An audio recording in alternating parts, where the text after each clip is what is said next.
Coaching junction पर आप सभी का स्वागत है। मैं आलोक राय। जीआईसी जीएस में इतिहास हम लोग देख रहे हैं और कल जो बात हुई थी वह सामाजिक धार्मिक सुधार आंदोलन के क्रम में ही हुई थी। उसी क्रम में हम लोग आगे बढ़े। कल बात जो हुई थी वो ब्रह्म समाज या सभा की हुई थी। उसके साथ साथ ब्रह्म समाज से प्रभावित जो संगठन दक्षिण में बने थे वो वेद समाज था या फिर प्रार्थना समाज था, उसकी बातें हुई थी। आज हम लोग कुछ दूसरे संगठनों की बात करेंगे जो सामाजिक धार्मिक सुधार आंदोलन में महत्वपूर्ण भूमिका निभाए। ऐसे ही एक संगठन है आर्य समाज। आर्य समाज यह जो संगठन है यह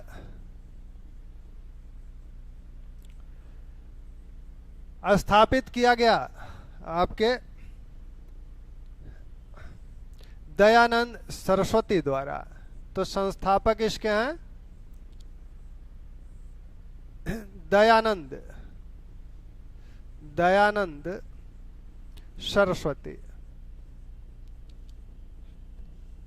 इसकी जो स्थापना वर्ष है, स्थापना वर्ष वो 1875 स्थापित कहाँ हुआ था? बम्बई में।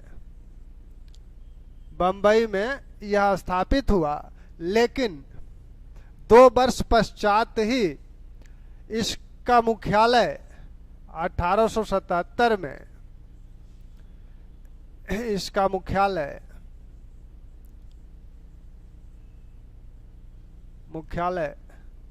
लाहौर हो गया। तो यहां से 2 सवाल 3 सवाल आपके बनते हैं कि आर्य समाज के संस्थापक कौन हैं? तो दयानंद सरस्वती हैं। इसकी स्थापना कब हुई? 1875 में हुई। स्थापना कहाँ हुई? बम्बई में हुई। लेकिन 1877 में इसका मुख्यालय लाहौर में बना दिया गया। तो 1877 में मुख्यालय लाहौर हो गया। ठीक। अब थोड़ी सी बात दयानंद सरस्वती के विषय में जान ली जाए कि दयानंद सरस्वती कौन थे? दयानंद सरस्वती का जन्म 1824 में हुआ था, यानी 1824 से 1883 तक इनका जीवन काल है। 1824 में इनका जन्म हुआ था। जन्म इनका हुआ है, जन्म 1824 कहाँ हुआ? गुजरात के मौरवी रियासत में इनका जन्म हुआ था। बचपन का नाम इनका मूल नाम इनका मूल शंकर है। मूल शंकर। दयानंद सरस्वती का जन्म गुजरात के मौरवी रियासत या मौर्य प्रांत में 1824 में हुआ था। इनका घर का नाम मूल शंकर था। दयानंद सरस्वती बचपन से ही चिंतनशील थे। एक बार शिवरात्रि के समय, ब्राह्मण परिवार में जन्म हुआ है, तो शिवरात्रि के समय, शिवरात्रि का दिन था, परिवार के सभी लोग उपवास रखे थे। दयानंद को भी उपवास रखा गया था। रात्रि में इनके पिता निकट के मंदिर शिवालय में इन्हें लेकर गए, क्योंकि वो वहाँ देखना होता है। तो इनके पिता जब सो गए तो मूल शंकर उठे और देखे तो शिवलिंग पर एक चूहा उस पर चढ़ाए गए प्रसादों को खा रहा था। तो मूल शंकर के मन में ये विचार आया कि अगर शंकर जी अपने प्रसाद की रक्षा स्वयं नहीं कर पा रहे हैं, एक चूहे से नहीं कर पा रहे हैं, तो अन्य की रक्षा क्या करेंगे। तो इससे इनमें जो परंपराएं थी, धार्मिक परंपराएं, उनमें अविश्वास उत्पन्न हुआ। ये वहां से पिता को सोते छोड़कर घर चले गए और जाकर कुछ खाकर व्रत तोड़ दिया। बाद में जब इनकी बहन का देहांत हुआ, इनके चाचा का देहांत हुआ, तो लोगों से ये पूछने लगे कि मृत्यु क्यों होती है, मृत्यु को कैसे रोका जा सकता है। तो कुछ लोग बताए कि संन्यास या योग से रोका जा सकता है। जब इनके विवाह की बात इनके पिता द्वारा की जाने लगी तो ये विवाह नहीं करना चाहते थे और घर छोड़कर भाग गए। घर छोड़कर जब भागे तब इन्हें एक पूर्णानंद स्वामी मिले। तो पूर्णानंद स्वामी से ये सन्यास की दीक्षा लिए और उन्होंने ही इन्हें सन्यासी बनाया, दंड धारण कराया, और उन्होंने ही इनके नाम मूल शंकर को बदलकर दयानंद सरस्वती रख दिया। वहां से दयानंद मथुरा आए। मथुरा में इनके गुरु विरजानंद मिले। विरजानंद से इन्होंने वेद का ज्ञान प्राप्त किया, वेदों का अध्ययन किया। फिर उसी विरजानंद ने इनसे एक प्रण लिया था कि जो भी ज्ञान तुम प्राप्त किए हो, जो भी मैं तुम्हें ज्ञान दिया हूं, इसका तुम प्रचार करोगे। दयानंद ने गुरु से यह वादा किया कि हाँ, इसका प्रचार करेंगे। दयानंद अब धर्म के प्रचार के लिए निकल गए। जैसे अन्य धार्मिक गुरु अपने धर्म का प्रचार करते थे, वैसे दयानंद भी करने लगे। विभिन्न शास्त्रार्थ करते थे और अपने धर्म का प्रचार करते थे। बाद में दयानंद सामाजिक सुधार की ओर उन्मुख हुए। 1863 में दयानंद ने आगरा में पाखंड खंडनी पताका लहराया था। इसका मतलब ये था कि हिंदू धर्म में जो पाखंड हैं उनका खंडन किया गया था। तो दयानंद का सिलसिला यहाँ से शुरू हुआ। फिर देश के सभी दिशाओं में भ्रमण किए। इसी सिलसिले में कलकत्ता भी गए। वहाँ केशव चंद्र सेन से मुलाकात हुई और केशव चंद्र सेन ने ही इन्हें यह सलाह दी कि गुरुदेव, अपने धर्म का प्रचार आप संस्कृत में न करके हिंदी में करें तो अधिक से अधिक जनता तक यह बात पहुंच पाएगी, क्योंकि जनता संस्कृत नहीं समझती है, वो हिंदी समझती है। तो हिंदी में आप प्रचार करें। तो उन्हीं की सलाह पर, केशव चंद्र सेन की सलाह पर दयानंद सरस्वती ने हिंदी का प्रचार, हिंदी में अपना प्रचार करना शुरू किया और अपने ग्रंथ सत्यार्थ प्रकाश को भी हिंदी में लिखा। दयानंद वेदों का अध्ययन किए थे और इन्होंने नारा दिया, वेदों की ओर लौटो। भारत में ईसाई धर्म या विश्व के जो भी धर्म है, ईसाई धर्म हो या मुस्लिम धर्म हो, उन सभी धर्मों में एक ईश्वर है और एक ही उनका धर्म ग्रंथ है। लेकिन भारत में जो हिंदू धर्म है, हिंदू धर्म में न तो कोई एक ईश्वर है, सिर्फ एक ही ईश्वर तो है नहीं, अनेक देवता हैं। और हिंदू धर्म में कोई एक धर्म ग्रंथ नहीं है, अनेक ग्रंथ हैं। रामायण को माने, महाभारत को माने, वेद को माने, गीता को माने, स्मृति माने, पुराण माने, किसको अपना धर्म ग्रंथ माने। तो हिंदू धर्म बहुत उदारवादी था और सभी धर्मों के लोग इसमें समाहित हो जाते थे। दयानंद ने देखा कि इस्लाम धर्म और ईसाई धर्म के प्रसार का एक प्रमुख कारण यह है कि उनका एक ईश्वर है, उनका एक धर्म ग्रंथ है। तो क्यों ना उन्हीं की रणनीति को अपनाया जाए। तो दयानंद ने भी कहा कि वेद ही हमारे धर्म ग्रंथ हैं और वेद सर्वश्रेष्ठ हैं। दुनिया का कोई भी ज्ञान या विज्ञान ऐसा नहीं है जो वेदों में नहीं है। तो उन्होंने वेदों को सर्वश्रेष्ठ मान लिया और दुनिया का संपूर्ण ज्ञान उसमें समाहित है, ये बात उन्होंने कही और वेदों पर पूरा विश्वास करने लगे। तो यहां तक की कहानी को आप लिख लें। दयानंद के पहले गुरु, दयानंद के पहले गुरु कौन है? पूर्णानंद। पूर्णानंद। इन्हीं से दयानंद ने क्या किया था? सन्यास की दीक्षा ली थी। और इन्होंने ही दयानंद का नाम, मूल शंकर का नाम दयानंद रखा, दयानंद सरस्वती रखा। फिर दयानंद के दूसरे गुरु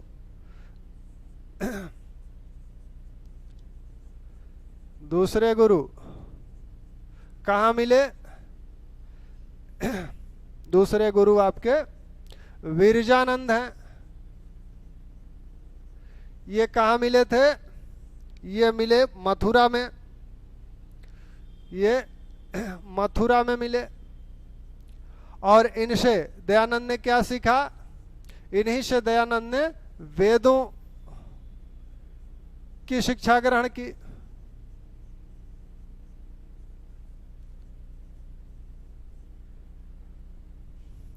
अठारह सौ 63 में दयानंद ने आगरा में पाखंड खंडने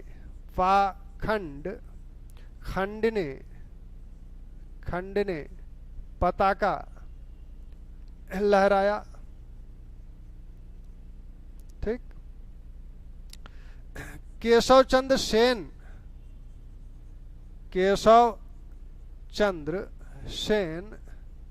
की सलाह पर दयानंद हिंदी में प्रचार प्रारंभ किए।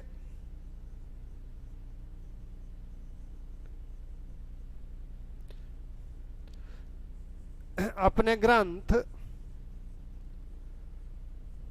सत्यार्थ प्रकाश को भी हिंदी में लिखा।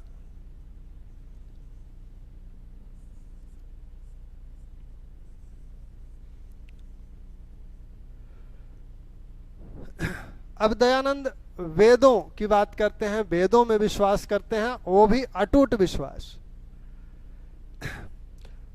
वेदों में क्या है? वेदों में जाति व्यवस्था का कोई जिक्र नहीं है, कोई उल्लेख नहीं है। वहां वर्ण व्यवस्था थी। तो दयानंद अगर वेदों को मानते हैं तो जाति व्यवस्था नहीं मानेंगे, वर्ण व्यवस्था मानेंगे। वेदों में बाल विवाह नहीं है, दयानंद नहीं मानेंगे। बहु विवाह नहीं है, नहीं मानेंगे। तो इन सब कुरीतियों का वो खंडन करते हैं, नहीं मानते हैं। सत्यार्थ प्रकाश में वो 10 नियमों का जिक्र करते हैं। 10 नियम सत्यार्थ प्रकाश में आर्य समाज के दिए गए हैं। उसमें एक कहा गया है कि वेदों सर्वश्रेष्ठ हैं, वेदों का अध्ययन करें। फिर कहा गया है कि पूजा जो करते हैं मंत्रोच्चार और हवन के माध्यम से करें। मूर्ति पूजा का विरोध, स्त्री शिक्षा का समर्थन, तीर्थ यात्रा अवतारवाद का विरोध। लेकिन कर्मवाद और पुनर्जन्म को मानते हैं, एकेश्वरवाद को मानते हैं। बाल विवाह बहु विवाह नहीं करना है। विधवा विवाह को कुछ परिस्थितियों में इजाजत देते हैं। एक बात का ध्यान रखिएगा कि विधवा विवाह का अमूमन सभी समाज सुधारक प्रश्रय देते हैं, उसे प्रमोट करते हैं। लेकिन दयानंद कहते हैं कि कुछ परिस्थितियों में ही विधवा विवाह की इजाजत दी जा सकती है। वो परिस्थिति ये है कि अगर विधवा को पुत्र नहीं है तभी वह दूसरा विवाह कर सकती है, अन्यथा नहीं। और इन 10 नियमों में उन्होंने कहा एक नियम यह भी था, हिंदी और संस्कृत का प्रसार। तो ये 10 नियम इनके थे। दयानंद ने शुद्ध आंदोलन चलाया था। शुद्ध आंदोलन का मतलब यह है कि जो हिंदू ईसाई या मुस्लिम बन गए थे उन्हें पुनः हिंदू बनाने के लिए यह शुद्ध आंदोलन चलाया गया था। दयानंद गौ रक्षा, गाय की रक्षा के लिए भी एक संगठन बनाए थे, गौ रक्षणी सभा। गौ रक्षणी सभा से संबंधित दो लोग और हैं गौरक्षा से, तिलक और गांधी। ये लोग भी गौरक्षा से संबंधित संस्थाओं का गठन करते हैं। गौरक्षा समितियों का गठन तिलक द्वारा किया गया था और गौरक्षा संघ का गठन महात्मा गांधी द्वारा किया गया था। तो दयानंद सरस्वती स्वदेशी के समर्थक हैं। वो कहते हैं कि बुरा से बुरा स्वदेशी राज्य भी अच्छे से अच्छे विदेशी राज्य से अच्छा है। तो दयानंद ने भारतीयों में जो आत्मबल भरा वह इस बात को लेकर भरा कि हमारे धर्म ग्रंथ, हमारी संस्कृति सर्वश्रेष्ठ है, हमें किसी दूसरे से कुछ लेने की आवश्यकता नहीं है, हमारे पास ही इतना है कि इसी से हम दुनिया के सबसे अच्छे देश बन सकते हैं। यह भावना लोगों के मन में भरने का कार्य दयानंद ने किया और यही इसी भावना के लिए यह राष्ट्रीय आंदोलन, इस भावना से ही राष्ट्रीय आंदोलन को एक प्रेरणा मिली थी, यानी राष्ट्रीयता को बढ़ाने में भी यह बहुत कारगर साबित हुई थी। इसीलिए वैलेंटाइन शिरोल जो कि ब्रिटेन का एक पत्रकार था, वह 20वीं शताब्दी में भारत आया। यहाँ जो अशांति उस समय फैली हुई थी, राजनीतिक अशांति, उसके अध्ययन के लिए, तो उसने भारत की अशांति का जनक दयानंद और आर्य समाज को माना। उसने माना कि दयानंद के विचार इतने क्रांतिकारी हैं कि इन्हीं विचारों से यह अशांति फैली है। तो दयानंद सरस्वती का ये योगदान है। दयानंद सरस्वती ने कुछ ग्रंथ भी लिखा, जिसमें आपने देखा सत्यार्थ प्रकाश आर्य समाज का मूल ग्रंथ है। इसके साथ ही दयानंद ने वेदभाष्य, वेदभाष्य भूमिका, वेदभाष्य में उन्होंने ऋग्वेद यजुर्वेद पर टीका लिखी, वेदभाष्य भूमिका में अन्य वेदों पर टीका लिखी। एक पत्र आर्य समाज द्वारा निकाला जाता था, आर्य प्रकाश। जो आर्य समाजी हैं, आर्य समाजियों को अपनी संपत्ति का 100वां हिस्सा आर्य समाज को देना होता था, जिससे कि आर्य समाज अपने इन कार्यों को कर सके और समाज सेवा के कार्यों को इसी धन से संचालित करता था। तो आइए दयानंद सरस्वती के विषय में और हम लोगों ने क्या जाना, ये देखा कि दयानंद सरस्वती के जो 10 नियम हैं, इन 10 नियमों में जो प्रमुख नियम हैं उनको ध्यान रखिए। वेद सर्वश्रेष्ठ हैं,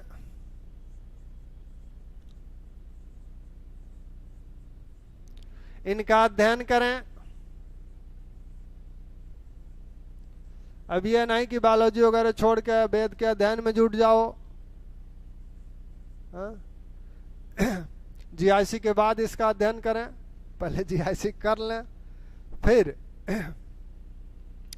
मंत्रोच्चार, मंत्रोच्चार, मंत्रोच्चार मतलब मंत्रोच्चारण और हवन द्वारा उपासना करें।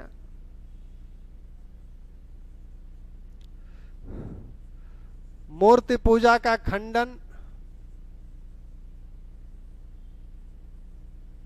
मूर्ति पूजा को नहीं मानते हैं।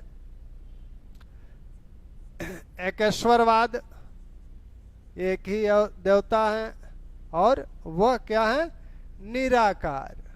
जब मूर्ति पूजा को नहीं मानते हैं तो निराकार को मानेंगे, यानी ईश्वर का कोई आकार नहीं है, किसी आकार किसी सांचे में उसे नहीं ढाल सकते, तो वह निराकार है। इसी प्रकार कहते हैं कि तीर्थ यात्रा, तीर्थ यात्रा, अवतारवाद, अवतारवाद का विरोध करते हैं। लेकिन कर्मवाद, पुनर्जन्म,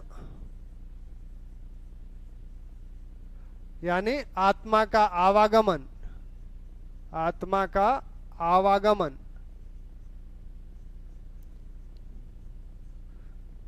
को मानते हैं। ठीक। बाल विवाह, बहु विवाह,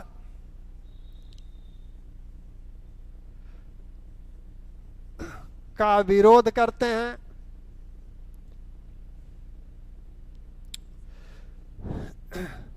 कुछ परिस्थितियों में, ध्यान दीजिएगा, कुछ परिस्थितियों में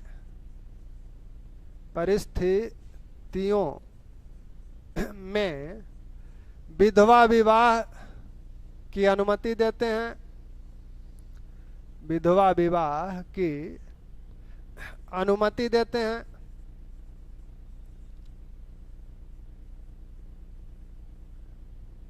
ठीक। विधवा विवाह की अनुमति देते हैं।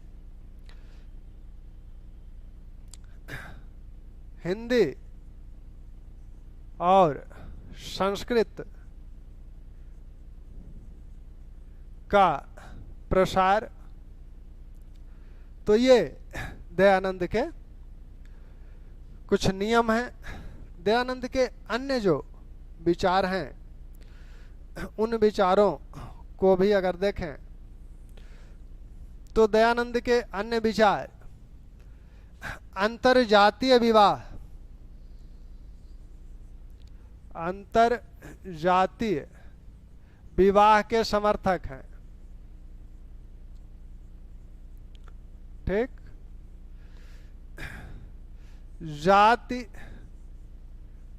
प्रथा, छुआछूत का विरोध, इसके विरोधी हैं। इसमें एक और जोड़ लीजिएगा, स्त्री शिक्षा, स्त्री शिक्षा के समर्थक हैं। तो स्त्री शिक्षा हो गया, स्त्री शिक्षा के समर्थक हैं। ये कहते हैं कि शूद्रों और स्त्रियों को भी वेद पढ़ने, यानी वेद अध्ययन, वेद पढ़ने का अधिकार होगा। ठीक। फिर क्या कहते हैं दयानंद? कहते हैं कि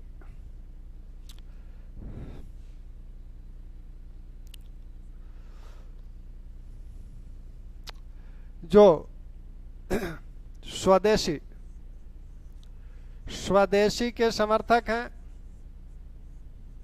और इस संदर्भ में दयानंद की एक युक्ति बहुत प्रसिद्ध है कि उस युक्ति का ध्यान रखिएगा। किसने कहा है? तो दयानंद ने कहा है।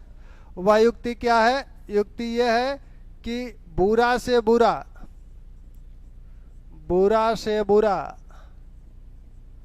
स्वदेशी राज्य अच्छे से अच्छे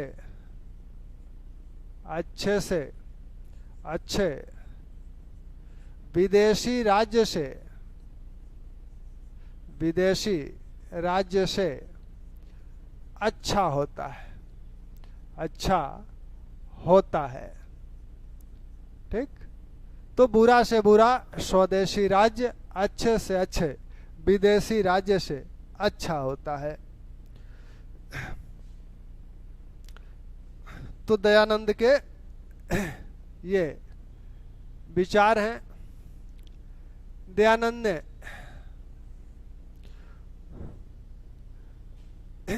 किसका गठन किया था? गौ रक्षिणी सभा का गठन किया था, गौ रक्षा के लिए।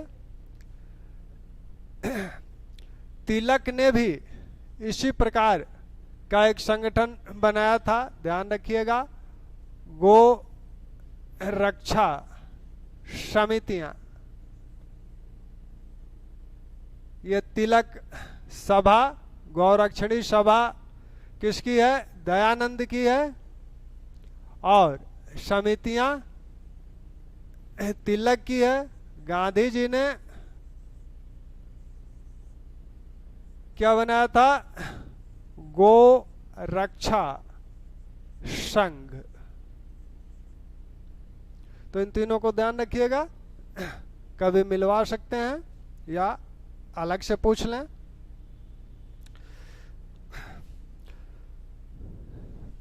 ठीक। अब आर्य समाज ने जो कार्य किया, इस कार्य से भारतीयों में स्वाभिमान जगा, और यह स्वाभिमान राष्ट्रीयता के लिए बहुत महत्वपूर्ण था, राष्ट्रीय भावना के लिए बहुत महत्वपूर्ण था।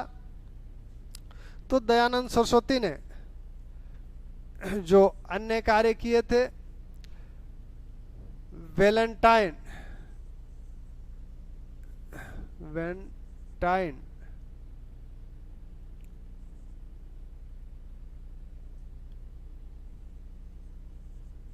शिरोल, या कहीं कहीं चिरोल भी मिलेगा आपको, तो सिरोल या चिरोल ने दयानंद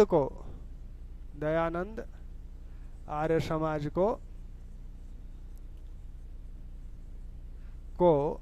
भारतीय अशांति का जनक कहा था। तो उसने कहा था कि दयानंद सरस्वती भारतीय अशांति के जनक हैं। अब इस आर्य समाजियों को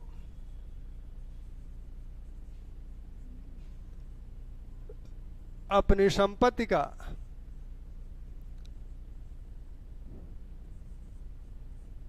का 100वां हिस्सा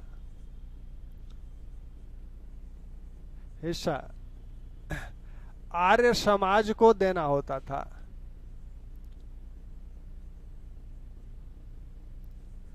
देना होता है। ठीक।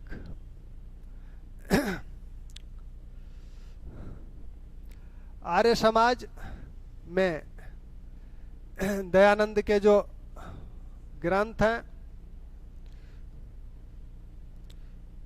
दयानंद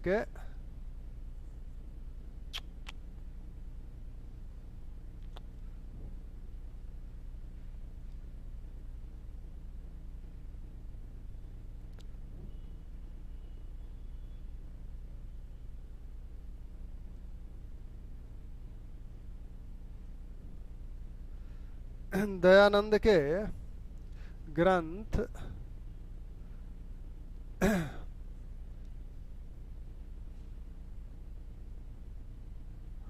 बहुत छोटा हो गया।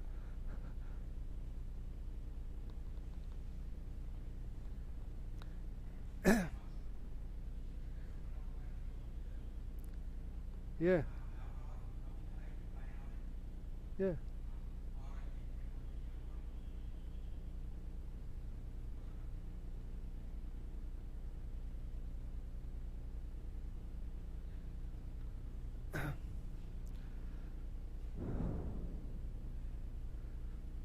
तो दयानंद के जो ग्रंथ हैं वो आपका सत्यार्थ प्रकाश है, हिंदी में लिखा, और वेदभाष्य भूमिका, इनकी जो पत्रिका आर्य समाज की है, आर्य प्रकाश, तो इनको भी ध्यान रखें।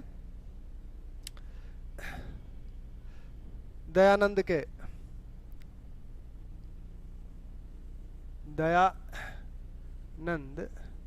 के ग्रंथ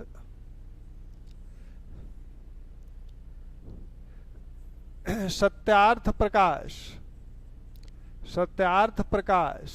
यह आर्य समाज का मूल ग्रंथ है, आर्य समाज का मूल ग्रंथ है। वेद भाष्य, वेद भाष्य भूमिका, वेद भाष्य भूमिका, आर्य प्रकाश, यह क्या है? आर्य समाज की पत्रिका, आर्य समाज की पत्रिका है, पत्रिका। ठीक।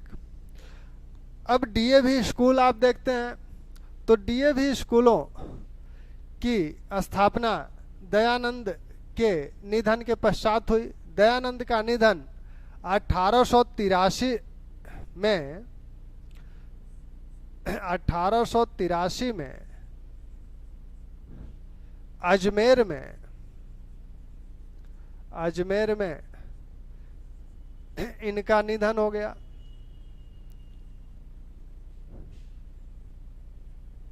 हो गया। कहा जाता है कि किसी ने विष दे दिया था और इसलिए दयानंद का निधन हो गया। दयानंद के निधन के पश्चात 1889 में लाला हंसराज, लाला हंसराज ने डीएवी दयानंद एंग्लो वैदिक स्कूलों की स्थापना की। लेकिन बाद में क्या हुआ कि आर्य समाज में मतभेद हो गया। कुछ आर्य समाजी ये मानते थे कि हमें, क्योंकि इन जो डीएवी स्कूल हैं इसमें पाश्चात्य शिक्षा भी दी जाती थी, अंग्रेजी शिक्षा भी दी जाती थी, तो कुछ आर्य समाजी ये मानते थे कि हमें परंपरागत शिक्षा देनी चाहिए, वैदिक शिक्षा, वैदिक पद्धति पर हमें शिक्षा देनी चाहिए। तो इस तरह से दो ग्रुप हो गया।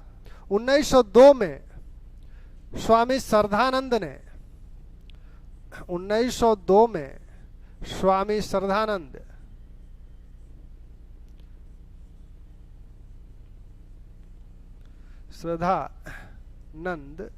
ने हरिद्वार, हरिद्वार के कांगड़ी, कांगड़ी में गुरुकुल की स्थापना की, गुरुकुल की स्थापना की।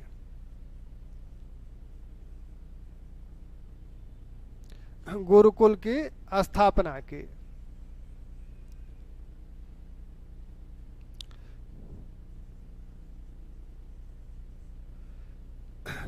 तो 1902 में किसकी स्थापना हुई? गुरुकुल की स्थापना हुई। किसने की? स्वामी श्रद्धानंद ने। और यही श्रद्धानंद हैं 1926 में अब्दुल रशीद नामक व्यक्ति ने दिल्ली में इनकी हत्या कर दी थी। असहयोग आंदोलन के समय, खिलाफत आंदोलन के समय श्रद्धानंद सक्रिय थे और जामा मस्जिद से इन्होंने भाषण भी दिया था, वहां मुस्लिमों ने इनका पैर भी चूमा था। और बाद में जब सांप्रदायिक दंगे होने लगे तब 1926 में इनकी हत्या कर दी गई थी। तो इन्होंने गुरुकुल पद्धति से शिक्षा शुरू की। एक पिक्चर कोई है जिसमें अमिताभ बच्चन और शायद शाहरुख खान नायक हैं, वो इसी गुरुकुल पर बनी हुई पिक्चर है। लाला हंसराज ने डीएवी की स्थापना की। प्रताप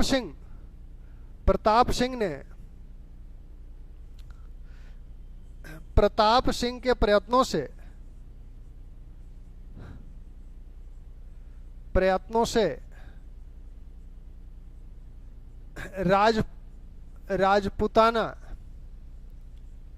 राजपुताना की कुछ रियासतों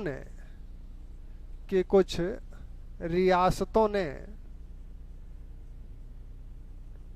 हिंदी को अपने राजभाषा बनाया।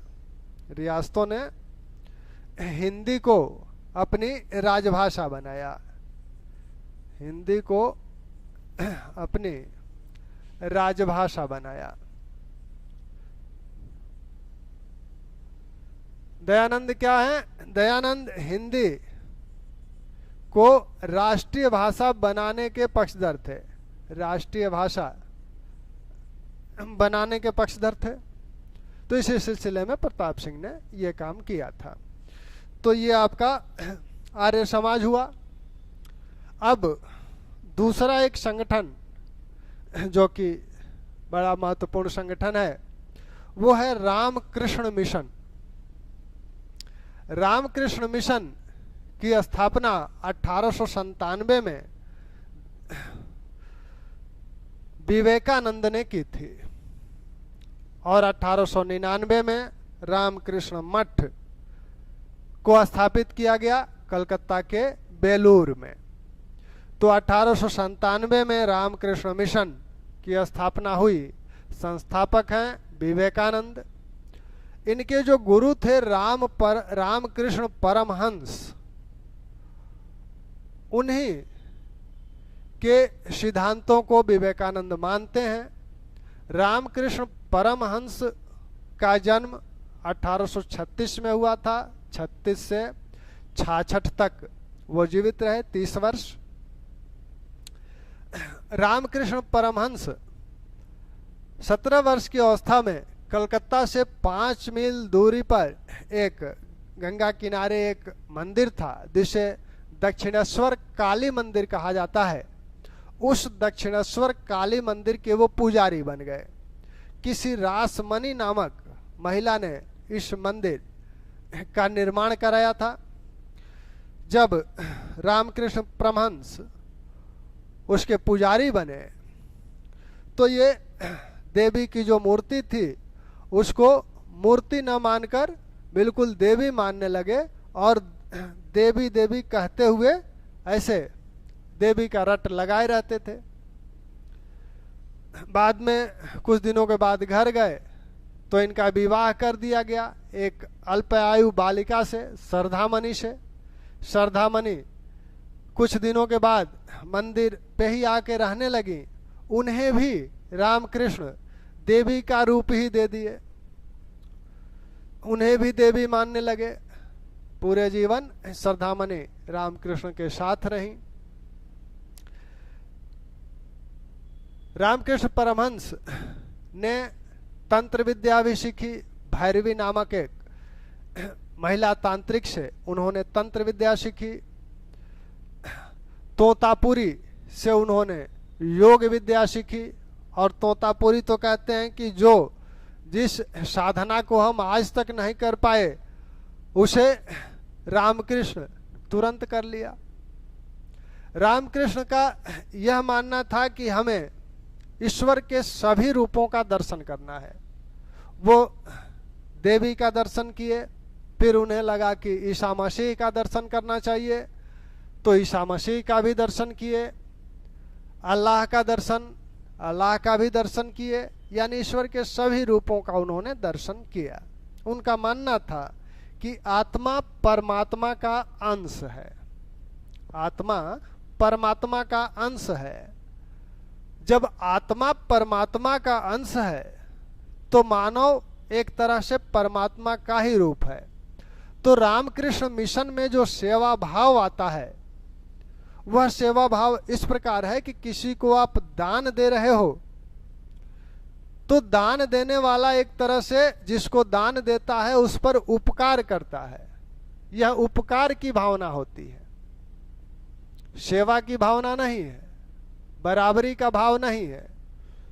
तो रामकृष्ण कहते हैं कि आप किसी की सेवा करते हो, किसी मनुष्य की सेवा करते हो तो चूंकि आत्मा परमात्मा का अंश है, वह मनुष्य, प्रत्येक मनुष्य परमात्मा का अंश है, तो आप किसी मनुष्य की सेवा करते हो तो अप्रत्यक्ष रूप से आप ईश्वर की सेवा करते हो। तो इस भाव से वो सेवा भाव रखते थे और यही रामकृष्ण मिशन का आदर्श बना। रामकृष्ण के विषय में गांधी जी ने भी कहा था कि रामकृष्ण का जीवन बहुत व्यवहारिक है और उनका जीवन ही धर्म है। उस रामकृष्ण पढ़े लिखे नहीं थे, लेकिन कलकत्ता के सभी विद्वान उस मंदिर में जाकर 2-3 घंटा रोज बैठते थे। प्रताप चंद्र मजुमदार, जो केशव चंद्र सेन के दाहिने हाथ माने जाते हैं, वो कहते हैं कि वह अनपढ़ है, हम पढ़े लिखे हैं, विभिन्न यूरोपीय दार्शनिकों को हमने पढ़ा है, वह मूर्ति पूजक भी है, निराकार ब्रह्म की भी उपासना करता है, और हम लोग इतने पढ़े लिखे होने के बाद भी क्या कारण है कि हम ही नहीं, हमारे जैसे अनेक लोग उसके साथ घंटों बैठने में, उसके साथ घंटों बैठने से आनंदित होते हैं। तो इस प्रकार का व्यक्तित्व रामकृष्ण परमहंस का था। कैंसर से 1866 में उनका निधन हो गया। विवेकानंद भी एक बार गए थे, बहुत नाम सुने थे रामकृष्ण का, तो कहे चलो दर्शन करते हैं। अब ग्रेजुएट थे उस समय के, और विवेकानंद के विषय में आप जानते ही हैं कि तीव्र तीक्ष्ण बुद्धि के धनी थे, बहुत मेधावी थे। पहली मुलाकात में कुछ समझ में नहीं आया, लेकिन रामकृष्ण ने देखते ही कहा, अरे वत्स कहाँ थे अब तक। लेकिन पहली मुलाकात में विवेकानंद उनसे प्रभावित नहीं हुए, लेकिन बाद में धीरे धीरे इतने प्रभावित हुए कि उनके निधन के पश्चात रामकृष्ण के विचारों को प्रसारित करने का जिम्मा ले लिए। यही विवेकानंद 1897 में रामकृष्ण मिशन का गठन करते हैं, और 1899 में रामकृष्ण मठ बेलूर कलकत्ता में स्थापित हुआ था। दोनों संगठन अलग अलग हैं। रामकृष्ण मठ का जो कार्य करता है वह ऐसे ब्रह्मचारी सन्यासियों को तैयार करता है जो धर्म का प्रचार कर सकें और समाज सेवा कर सकें, और मिशन का कार्य है समाज सेवा करना, स्कूलें चलाना, आपदा अकाल के समय समाज सेवा करना, पुस्तकें बांटना, ये सब कार्य मिशन का है। और मठ का कार्य है सन्यासियों को प्रशिक्षित करना, दीक्षित करना, तैयार करना। विवेकानंद 1893 में शिकागो में प्रथम धर्म सम्मेलन हो रहा था, वहां गए। खेतड़ी के महाराजा ने इन्हें विवेकानंद नाम दिया, और वहां जब शिकागो गए तो इन्होंने अपना जो भाषण दिया उसके विषय में आप जानते हैं। उस भाषण का मूल ये था कि भौतिकता और आध्यात्मिकता में समन्वय स्थापित करना। इनके भाषण से यूरोपियों को भारतीय संस्कृति का ज्ञान हुआ। न्यूयॉर्क हेराल्ड ने उसी समय लिखा था कि विवेकानंद को सुनने के पश्चात यह लगता है कि हम भारत में जो ईसाई मिशनरियां अपने धर्म के प्रचार के लिए भेजते हैं वह बेवकूफ़ी है। यानी भारत में पहले से ही सब कुछ है, और हम उन्हें आध्यात्म की शिक्षा दें, हम उन्हें धर्म की शिक्षा दें, जिनके यहाँ धर्म इस स्तर का है, यह बेमानी है, यह अच्छा नहीं है। विवेकानंद का मूल है कि आध्यात्मिकता और भौतिकता का समन्वय किया जाए। ईश्वर को वो दोनों रूपों में देखते हैं। कहते हैं कि ईश्वर मूर्ति रूप में भी है, निराकार भी है, जैसा आप चाहो वैसा भज लो। यानी वो मूर्ति पूजक भी हैं और निराकार ब्रह्म के भी उपासक हैं। वो कहते हैं कि किसी को क्या चिंता, तुम्हारे कल्याण की किसी को कोई चिंता नहीं है, और अगर गरीबों दुखियारियों की कोई चिंता नहीं करता है तो यह देश के लिए अच्छा नहीं है। वो पढ़े लिखे लोगों पर यह आरोप लगाते हैं कि आप उन्हीं गरीबों के धन से पढ़े लिखे और फिर उनका ध्यान नहीं देते हैं तो आप देशद्रोही हैं। वो कहते हैं कि हमारा धर्म कहाँ सिमट के रह गया है, हमारे किचन में रह गया है कि ये बर्तन न छुओ, वो बर्तन न छुओ। यह हिंदू धर्म नहीं है। इन सब कुरीतियों का वो खंडन करते हैं। विभिन्न पुस्तकें भी उन्होंने लिखी। फिर द्वितीय धर्म सम्मेलन जो पेरिस में हुआ था उसमें भी गए। न्यूयॉर्क में उन्होंने वेदांत सोसाइटी का गठन भी किया। तो विवेकानंद की एक आयरिश महिला मार्गरेट नोबेल शिष्या भी बनी, जिन्हें विवेकानंद ने निवेदिता नाम दिया। वो भारत आई और विवेकानंद के विचारों का प्रचार करती रही। विवेकानंद ने अनेक ग्रंथों की भी रचना की, जैसे राजयोग, भक्ति योग। तो ये विवेकानंद की कुछ बातें हैं। सुभाष चंद्र बोस ने विवेकानंद को कहा था कि ये भारतीय राष्ट्रीयता के आध्यात्मिक गुरु हैं। ठीक, तो ये रामकृष्ण मिशन रहा। चलिए यहीं छोड़ देते हैं और इसके तथ्यों को कल लिखा के कल जो संगठन बचे हुए हैं उनको कर लिया जाए। थैंक्स।